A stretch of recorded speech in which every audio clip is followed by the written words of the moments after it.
नमस्कार साथियों, कैसे हैं आप सब। उम्मीद है बहुत ही अच्छे होंगे और आपकी पढ़ाई भी एकदम अच्छी चल रही होगी।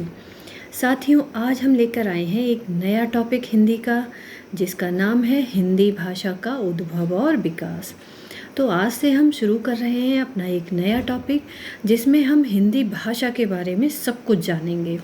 और ये आज का वीडियो बहुत सारी परीक्षाओं में आप सबके लिए बहुत लाभदायक हो सकता है, क्योंकि ये छोटी छोटी चीज़ें ही हमारी परीक्षाओं में आती हैं।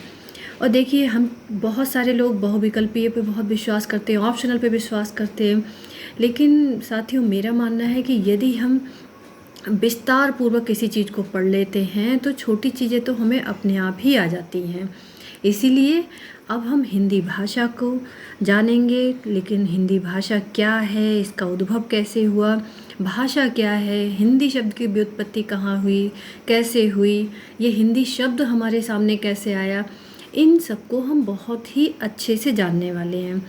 साथियों देखिए, पढ़ाई केवल एक बोझ के तरह से हम ना करें कि हमें एक लक्ष्य हमने बना लिया कि हमें ये पढ़ना है बस और हमें परीक्षा में मिल जाना है। साथियों, पढ़ाई के लिए एक रोचक तरीका अपनाएं, जिससे कि हमें ये पढ़ते हुए कुछ अपने आप में खुशी महसूस हो कि हमने कुछ आज नया पढ़ा। और इस नएपन में से ही कुछ नए प्रश्न हमारे सामने आते हैं। और यदि हमारे सामने कोई भी ऐसा प्रश्न आएगा तो हम उसको बड़े आराम से हल कर पाएंगे। तो आज का टॉपिक हिंदी भाषा का उद्भव और हिंदी शब्द का उद्भव और विकास। हिंदी शब्द कैसे आया, किस तरह से हमारे सामने आया, तो आज इसके बारे में हम बहुत विस्तार से पढ़ने वाले हैं। तो आइए शुरू करते हैं अपना आज का टॉपिक, हिंदी भाषा का उद्भव। तो साथियों, सबसे पहले हमें क्या जानना है कि भाषा का अर्थ। अब हिंदी भाषा को तो हम जानेंगे ही, लेकिन हमें उससे पहले ये जानना होगा कि हमारी हिंदी भाषा जो है उसमें भाषा क्या है, भाषा का अर्थ क्या होता है, इसकी विशेषताएं क्या होती हैं और हिंदी शब्द की व्युत्पत्ति कैसे हुई है। तो सबसे पहले हम देखते हैं भाषा शब्द की व्युत्पत्ति कैसे हुई। भाषा शब्द कहाँ से आया, तो ये भाषा शब्द की व्युत्पत्ति संस्कृत की भाष धातु से मानी जाती है। किससे मानी जाती है कि भाषा शब्द जो है ये संस्कृत की भाष धातु से आया है। और भाष का अर्थ क्या होता है, भाष का अर्थ होता है कहना, बोलना या उच्चारण करना। समझ में आया होगा आपकी कि भाषा शब्द की व्युत्पत्ति संस्कृत की भाष धातु से मानी जाती है और इस भाष का अर्थ होता है कहना, बोलना या उच्चारण करना। अब ये भाष शब्द जो है इसके क्या है, भाष मूल है, ये मूल धातु है, इसमें दो प्रत्यय लगा मिलकर जो है वो भाषा शब्द बना है। कितने, दो प्रत्यय लगे हैं। कौन से, ये भाष हमारा मूल धातु, इसमें अंग प्रत्यय और एक है हमारा टाप प्रत्यय। इन दोनों को मिलाकर बनता है हमारा भाषा शब्द। भाष प्लस अंग प्लस टाप, और इसको मिलाकर हमारा बन गया भाषा शब्द। तो क्या कहते हैं आगे की, अतः भाषा का सामान्य अर्थ हुआ क्या, क्या हुआ, वह जो कही जाए, वह जो बोली जाए। अर्थात कि हम जो भी कहते हैं, जो भी बोलते हैं, वह सब हमारी भाषा ही होती है। जो कुछ भी हम बोलते हैं वह हमारी भाषा ही है। आगे अब आता है भाषा का अर्थ, देखते हैं। ये तो हमने इसका भाषा शब्द की व्युत्पत्ति देखी कि व्युत्पत्ति कहाँ से हुई है। अब आते हैं हम इसके अर्थ पर। तो भाषा का अर्थ क्या होता है कि भाषा विचार विनिमय का माध्यम है। क्या कहते हैं कि भाषा क्या है, कि भाषा हमारी विचार विनिमय का माध्यम है। विचार विनिमय यानी कि जो हम अपने हमारे अंदर के जो विचार हैं उनका आदान प्रदान, हम अगर अपने हमारे जो भाव हैं, हमारे विचार हैं, उनका हम आदान प्रदान किससे करते हैं, हम किसी से अपने भावों को कैसे कह सकते हैं, कुछ शब्दों के द्वारा ही तो कहते हैं, और वही शब्द तो हमारी भाषा है।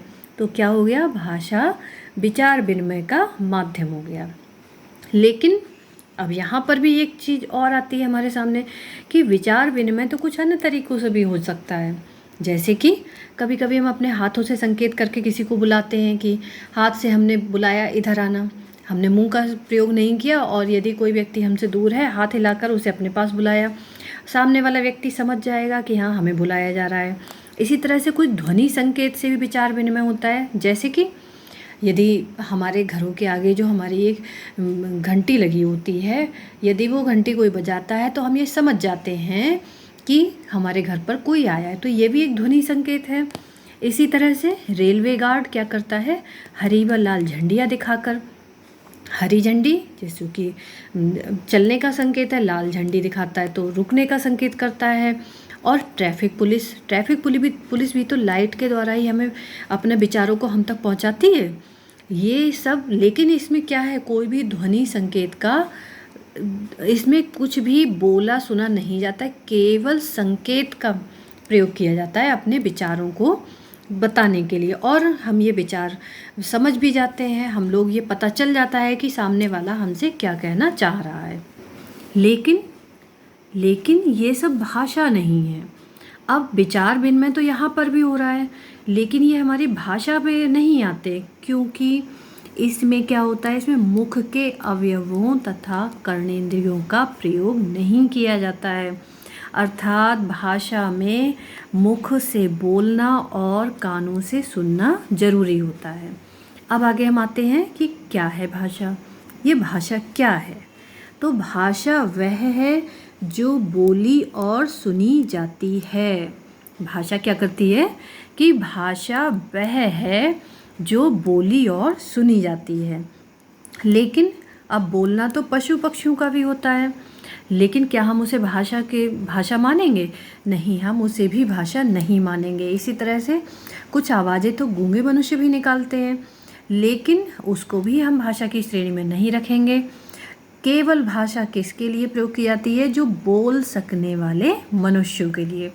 जो मनुष्य बोल सकते हैं उसी को हम भाषा कहते हैं। इसी तरह इसके लिए देखिए, प्लेटो एक विचारक हुए हैं। उन्होंने क्या कहा है अपने ग्रंथ सोफिस्ट नामक उन्होंने एक ग्रंथ लिखा था।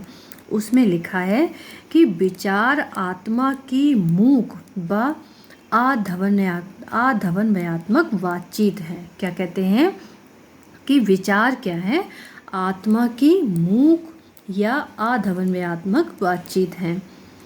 पर वहीं जब धवन्वयात्मक होकर होठों पर प्रकट होती है तो उसे हम भाषा की संज्ञा देते हैं। अर्थात जब हमारे मन में जो विचार होते हैं उसमें कोई आवाज़ तो नहीं होती है, उसमें कोई बातचीत नहीं होती, कोई आवाज़ नहीं होती, लेकिन वही जब हमारे होठों पर आ जाते हैं, धवन्वयात्मक यानी ध्वनि के रूप में प्रकट होकर हमारे होठों पर आते हैं, तभी हम उसे भाषा की संज्ञा देते हैं।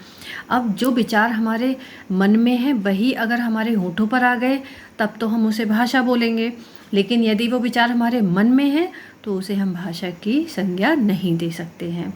अब आता है कि निष्कर्षतः भाषा वह है जो वक्ता के विचार श्रोता तक पहुंचाती है। अर्थात वक्ता यानी कि बोलने वाला, श्रोता जो सुनने वाला। तो भाषा वह हुई जो किसी बोलने वाले के विचारों को सुनने वाले तक पहुंचाती है, और जो निश्चित प्रयत्न के फलस्वरूप मनुष्य के उच्चारण अवयवों से निकली हुई ध्वनियों का समूह है। अर्थात कि जो एक प्रयत्न के द्वारा, जो मनुष्य है वो प्रयत्न के द्वारा उच्चारण करता है, उसके उच्चारण अवयव कहाँ होते हैं? हमारे मुंह में होते हैं। तो जो मुंह से निकली हुई ध्वनियों का जो समूह होता है उसे ही हम भाषा कह सकते हैं। अर्थात भाषा वह है जो निश्चित प्रयत्नों के द्वारा मुख से निकली सार्थक ध्वनियों का वह समूह है जो वक्ता के विचारों को श्रोता तक पहुंचाता है। तो उम्मीद है आपको ये भाषा का अर्थ बहुत अच्छे से समझ में आ चुका होगा कि भाषा वह है जो कि बोलने वाले के विचारों को सुनने वाले तक पहुंचाती है, उसे ही हम भाषा कहते हैं। अब अगला पॉइंट क्या है कि भाषा के विविध रूप। अब भाषा हमारे विविध रूप में आती है। कैसे आती है? तो सबसे पहला है बोली। बोली क्या है कि जिसकी लिपि ना हो। अब लिपि मतलब लेखन, जिसको हम लिख ना सकें, और जो जनसाधारण के द्वारा बोली जाए। अर्थात जिसको हम लिखा ना जा सके और जो जनसाधारण यानी कि आम आदमी के द्वारा बोली जाती है और उसको लिखा ना जा सके, उसे ही हम बोली कहते हैं। भाषा का दूसरा रूप होता है हमारा परिनिष्ठित भाषा। अब ये परिनिष्ठित भाषा कौन सी होती है कि व्याकरण के नियमों से बंधी तथा तत्सम शब्दों की जिसमें प्रधानता हो। क्या कहते हैं, ये परिनिष्ठित भाषा होती है कि जो व्याकरण के नियमों से बंधी हो और जिसमें तत्सम शब्द अर्थात संस्कृत के शब्द, तत्सम शब्द हमारे संस्कृत के शब्द तो होते हैं, तो जिनमें तत्सम शब्दों की प्रधानता हो और जो व्याकरण के नियमों से बंधी हुई हो। तीसरा आता है हमारी राष्ट्रभाषा। अब राष्ट्रभाषा क्या होती है कि जो राजनीतिक एवं सामाजिक शक्ति के आधार पर विस्तृत भूभाग में व्यापक अभिव्यक्ति का माध्यम हो, अर्थात जो बहुत बड़े भूभाग में राजनीतिक और सामाजिक आधार पर बहुत बड़े भाग में अभिव्यक्ति का माध्यम हो, अर्थात बातचीत का माध्यम हो, जो कि बहुत बड़े भूभाग में हो। अगला आता है हमारा राज्य भाषा। ये राज्य भाषा बहुत बार पूछा जाता है कि राज्य भाषा क्या होती है। तो देश की प्रशासनिक कार्यवाही में प्रयुक्त भाषा, अर्थात देश के राजकाज में प्रयुक्त भाषा, उसे क्या कहते हैं, उसे कहते हैं हम राज्य भाषा। तो देश के प्रशासनिक कार्यों में जो राज्य अपने अपने राज्यों में लागू करते हैं उसे ही हम क्या कहते हैं, राज्य भाषा कहते हैं। तो प्रशासनिक कार्यों में जो कार्यवाही के लिए प्रयुक्त की जाती है वो हमारी हो गई राज्य भाषा। अब आगे आता है हमारी भाषा की विशेषताएं। अब हम देखते हैं कि हमारी भाषा की विशेषताएं क्या होती हैं। भाषा की बहुत सारी विशेषताएं हमारी होती हैं, तो इन्हें हमें ध्यान रखना बहुत ज़रूरी है कि कभी कभी ये पूछा जाता है कि ये भाषा की विशेषताएं क्या हैं। तो सबसे पहले इसकी विशेषता होती है भाषा यादृच्छिक होती है। अब ये यादृच्छिक का अर्थ होता है ऐच्छिक, मतलब है कि भाषा जो होती है वो अपनी ऐच्छिक होती है, अपनी इच्छा अनुसार मानी जाती है। इसी का अर्थ, इस ऐच्छिक का अर्थ, यादृच्छिक का अर्थ स्पष्ट करते हुए डॉक्टर भोलानाथ तिवारी कहते हैं कि यादृच्छिक का अर्थ है माना हुआ।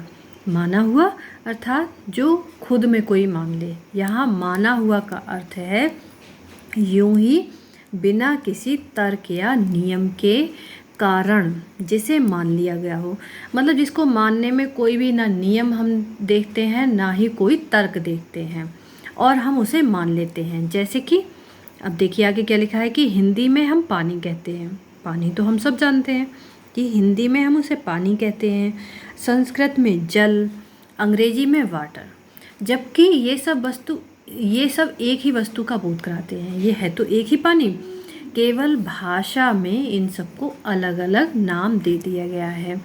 तो ये भाषा की अपनी यादृच्छिकता अर्थात ऐच्छिकता हुई, जिसमें हर वस्तु को अलग नाम दिया गया है। तो यही हमारी क्या होती है, भाषा की यादृच्छिकता।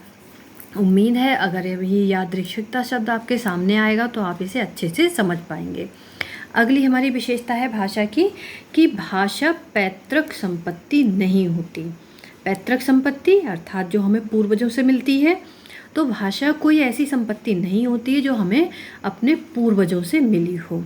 अगला है कि भाषा अर्जित संपत्ति होती है। अभी हमने पढ़ा कि भाषा पैतृक संपत्ति नहीं होती, तो भाषा कैसी संपत्ति है, तो भाषा अर्जित की हुई संपत्ति होती है, अर्थात भाषा परिवेश से अर्जित होती है।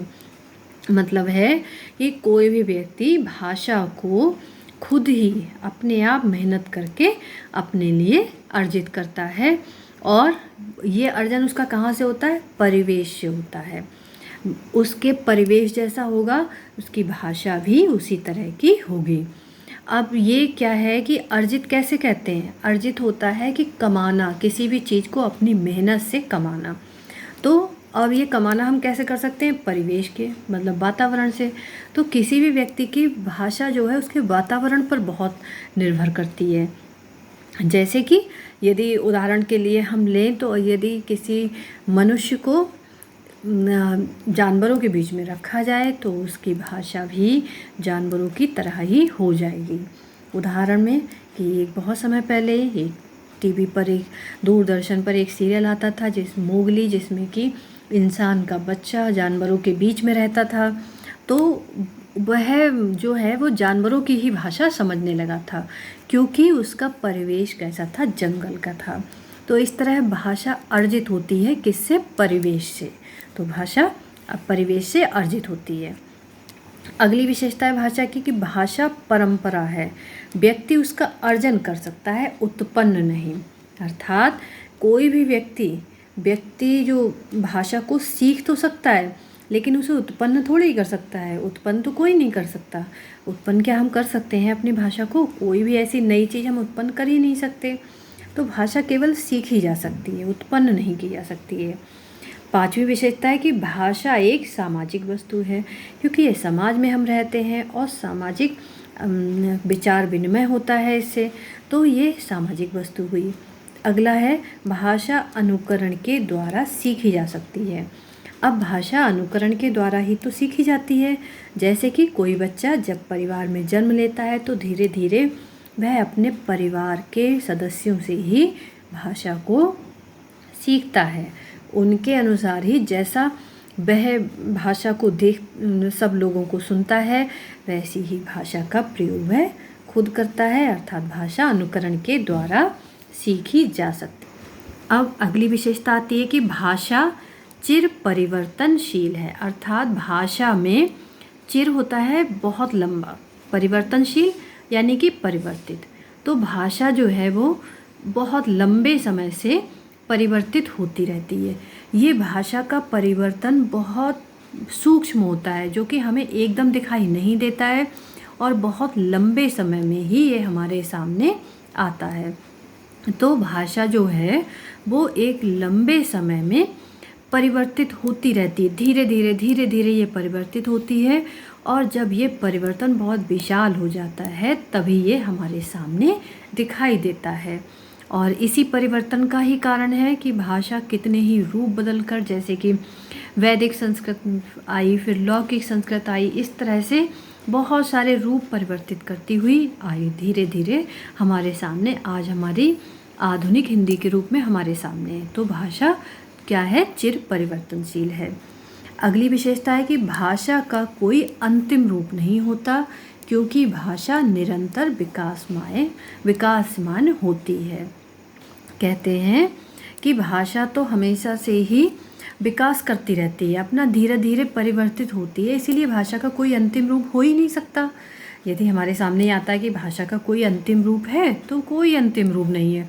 भाषा आज भी हमारे परिवर्तित हो रही है, धीरे धीरे ये परिवर्तित होती रहती है और विकास को प्राप्त होती है। तो भाषा का कोई अंतिम रूप नहीं होता। अगला है कि भाषा की भौगोलिक तथा ऐतिहासिक सीमा होती है। अब भौगोलिक सीमा क्या है? कि भौगोलिक सीमा भाषा की ये सीमा ही तो है कि एक निश्चित क्षेत्र में एक विशेष भाषा बोली जाती है, वहीं किसी दूसरे हम क्षेत्र में जाएंगे तो वहाँ पर भाषा हमारी बदल जाती है। तो ये हो गया भाषा का भौगोलिक सीमा। अब ऐतिहासिक सीमा क्या होती है? ऐतिहासिक सीमा हुई कि जैसे कि हमारा वैदिक काल में वैदिक संस्कृत थी, फिर लौकिक संस्कृत आई, उसके बाद हमारी और भाषाएं आईं, पाली, प्राकृत, अपभ्रंश, इस तरह ये हमारी और भाषाएं आ गईं। तो ये सब हमारी ऐतिहासिक सीमा के अंतर्गत ही तो आई। तो इस तरह से भाषा की भौगोलिक और ऐतिहासिक सीमा होती है। ऐतिहासिक सीमा में ही तो है कि हमने ये किया है कि हमारी वैदिक संस्कृत का समय इतने से इतने तक था, लौकिक संस्कृत का समय ये से ये था। तो ये सब हमारी ऐतिहासिक सीमा भाषा की होती हैं। अब ये अगला पॉइंट जो कि बहुत ही इम्पोर्टेंट है, बहुत बार पूछा जाता है कि भाषा की प्रवृत्ति क्या होती है? कि भाषा कठिन से सरल की ओर जाती है। भाषा की प्रवृत्ति होती है कठिन से सरल की ओर। अब ये कठिन से सरल की ओर कैसे जाती है? जैसे कि पहले प्राचीन काल में भाषा हमारी संस्कृत बोली जाती थी, बहुत कठिन थी, संस्कृत के शब्द कठिन थे, उनको हमने धीरे धीरे सरल किया और हमारी आज वो सरल रूप में हमारे सामने आ गए वो शब्द। जैसे कि संस्कृत काल में जल कहते थे हम संस्कृत में पानी को, और आज हम उसे पानी कहते हैं। इसी तरह से एक और उदाहरण है आपके सामने कि कर्ण होता था, कर्ण का मतलब होता था कान, लेकिन कर्ण जो कहने में कठिन था और बाद में वो सरल रूप में कान के रूप में हमारे सामने आ गया। इस तरह से भाषा की जो प्रवृत्ति होती है कठिन से सरल की होती है। और यही कारण है कि जब बच्चा बोलना शुरू करता है तो आप देखेंगे कि उसे बोलने में कितनी मेहनत करनी पड़ती है। आप किसी ऐसे बच्चे को देखिए जो बोलना सीख रहा है, उसे बहुत ही मेहनत करनी पड़ती है। लेकिन क्या आप सोचिए कि हम लोगों को इतनी बोलने में मेहनत करनी है? मतलब ये है कि हम अब कठिन से सरल की ओर आ गए। तो यही होती है भाषा की प्रवृत्ति, कठिन से सरल की ओर। अगला पॉइंट है कि भाषा में सृजनात्मकता होती है। अब भाषा क्या करती है हमारी? सृजनात्मकता मतलब नई नई चीज़ें इसमें उत्पन्न करने की क्षमता होती है। इस सृजनात्मकता से ही तो हम नए नए शब्द उत्पन्न होते हैं कि हम कहाँ कौन सा शब्द कहाँ था, उससे कुछ नए शब्द बनाना। तो ये होती है सृजनात्मकता। अगला पॉइंट है कि भाषा अनेक निरर्थक तथा सार्थक इकाइयों से मिलकर बनी है। क्या कहते हैं कि भाषा किससे मिलकर बनी है? तो भाषा हमारी ऐसा नहीं है कि हम केवल सार्थक इकाइयों से मिलकर बनी है। भाषा हमारी अनेक निरर्थक इकाई और उसके साथ में कुछ सार्थक इकाइयाँ, इनसे मिलकर बनती है। तो भाषा की एक विशेषता हो गई हमारी कि भाषा अनेक निरर्थक और सार्थक इकाइयों से मिलकर बनी है। अगला है भाषा अंतरणशील होती है, अर्थात भाषा में भूत, वर्तमान तथा भविष्य को व्यक्त करने की क्षमता होती है। ये क्या कहता है कि भाषा में हमारी भूत को, वर्तमान को और भविष्य को व्यक्त करने की क्षमता होती है। इसी क्षमता के चलते ही तो हमने ये जाना कि हमारे प्राचीन काल में कौन सी भाषा बोली जाती थी, वर्तमान में हम क्या बोल रहे हैं और भविष्य में भी हम क्या हो सकती है। तो इस तरह से भाषा में तीनों को व्यक्त करने की क्षमता होती है। अब हम आते हैं अपने हिंदी शब्द की उत्पत्ति पर। तो ये हिंदी शब्द की उत्पत्ति कैसे हुई? क्या कहते हैं कि ईरानियों यानी कि पारसियों, यहाँ पर ध्यान रखना ईरानी और पारसी एक ही होते हैं। तो कहते हैं कि ईरानियों यानी कि पारसियों की उच्चारण भिन्नता के कारण और भाषा की निजी प्रकृति के कारण हिंदी शब्द की व्युत्पत्ति हुई। हिंदी शब्द जो हम लोग पढ़ते हैं, देखते हैं, हिंदी हम ये जानते हैं हिंदी शब्द है, लेकिन इसकी उत्पत्ति कैसे हुई है ये भी हमें समझना बहुत ज़रूरी है कि हिंदी शब्द आया कहाँ से है। शुरुआत से तो हमारे पास हिंदी शब्द नहीं था, तो ये कहाँ से आया कि ईरानियों यानी कि पारसियों की उच्चारण भिन्नता, जो कि बोलने की उनकी भिन्नता है, और भाषा की निजी प्रकृति के कारण हिंदी शब्द की व्युत्पत्ति हुई। अब ये कैसे हुई देखिए। पहले सिंधु, सबसे पहले ही हम ये जान ले कि जो पारसी लोग थे वो जब भारत में आए तो उन्होंने सिंधु नदी के तट पर अपना रहने का स्थान खोजा। सिंधु नदी पर, ये सिंधु नदी के आसपास रहे, लेकिन अब ये सिंधु नहीं बोल पाते थे। ईरानी भाषा में सा का उच्चारण हा के रूप में किया जाता है। तो जब इन्होंने सा का उच्चारण हा के रूप में किया और धा को ये लोग दा बोलते थे, तो इन्होंने सिंधु का क्या बना दिया? हिंदू बना दिया। सिंधु पर ये रहे, सिंधु नदी के आसपास इनका रहना था, और इन्होंने सिंधु को जब इन्होंने उच्चारण किया, क्योंकि इनके यहाँ सा को हा बोलते थे और ईरानी भाषा में धा को दा बोलते हैं, तो उन्होंने सिंधु के स्थान पर हिंदू शब्द प्रयोग किया। अब धीरे धीरे हिंदू शब्द बदलकर और सरल किया गया। इन लोगों ने इसे और सरल बनाया, हिंदू का इन्होंने हिंद कर दिया। अब हिंद का फिर इसमें का प्रत्यय लग गया और बाद में इसे बोल दिया गया हिंदी, और इस हिंदी का अर्थ हुआ सिंधु प्रदेश के आसपास रहने वाले लोग, इन्हें ही इन्होंने हिंदी कहा। और धीरे धीरे क्या हुआ, इस हिंदी में से धीरे धीरे इस हिंदी में से का लोप हो गया और हमारे सामने आया हिंद शब्द। का लोप हो गया। हम ये जानते ही हैं कि भाषा की प्रवृत्ति कठिन से सरल की ओर होती है, क्योंकि हिंदी कहने में थोड़ा सा कठिन था, तो इन्होंने धीरे धीरे जब उसका उच्चारण किया तो इस हिंदी में से का लोप हो गया और हमारे सामने रह गया हिंद शब्द। और इस हिंद शब्द का प्रयोग हिंद देश की भाषा अर्थात भारत की भाषा के रूप में किया गया। क्या किया गया कि भारत की भाषा के रूप में हिंद शब्द का प्रयोग किया गया। अब हम देखते हैं कि ये इंडिया शब्द कहाँ से आया। इसी तरह से यूनानी लोग जब हमारे यहाँ आए, भारत में यूनानियों का प्रवेश हुआ, तो इन्होंने जो हिंदी शब्द था ईरानियों का, हिंदी, ये हा का उच्चारण ई में करते थे। ये हा का उच्चारण यूनानी लोग हा का उच्चारण नहीं कर पाते थे, तो इन यूनानी भाषा में हा को ई बोला जाता था। तो यहाँ से हो गया हिंदीक से इंदीक बना, इंदीक से कहते कहते उच्चारण करते करते इंडिका बना, और इसी इंडिका से कालांतर में इंडिया शब्द की उत्पत्ति हुई, और इसी इंडिया को ही आज हम विश्व में, भारत को इंडिया के नाम से जाना जाता है। तो हिंदी शब्द हिंद देश की भाषा का व्यंजक होने के कारण संस्कृत, प्राकृत, अपभ्रंश और आधुनिक भारतीय भाषाओं का द्योतक है। तो ये देखा आपने कि इंडिया शब्द हमारे सामने कैसे आया और हिंद शब्द कैसे आया। हिंदी और इंडिया शब्द ये सब हमारे उच्चारण की भिन्नता के कारण ही हमारे सामने आए हैं। तो आइए अब हम देखते हैं कि हिंदी शब्द का प्रारंभिक प्रयोग कहाँ पर हुआ। सबसे पहले हिंदी शब्द का प्रयोग कहाँ हुआ था, तो देखते हैं हम कि सबसे पहले इसका प्रयोग किया था अमीर खुसरो ने। क्या किया था? सबसे पहले हिंदी शब्द का प्रयोग अमीर खुसरो ने किया। अमीर खुसरो का समय है 1253 से 1325 ईस्वी। इनका समय है 1253 से 1325 ईस्वी, यानी कि 13वीं-14वीं शताब्दी में।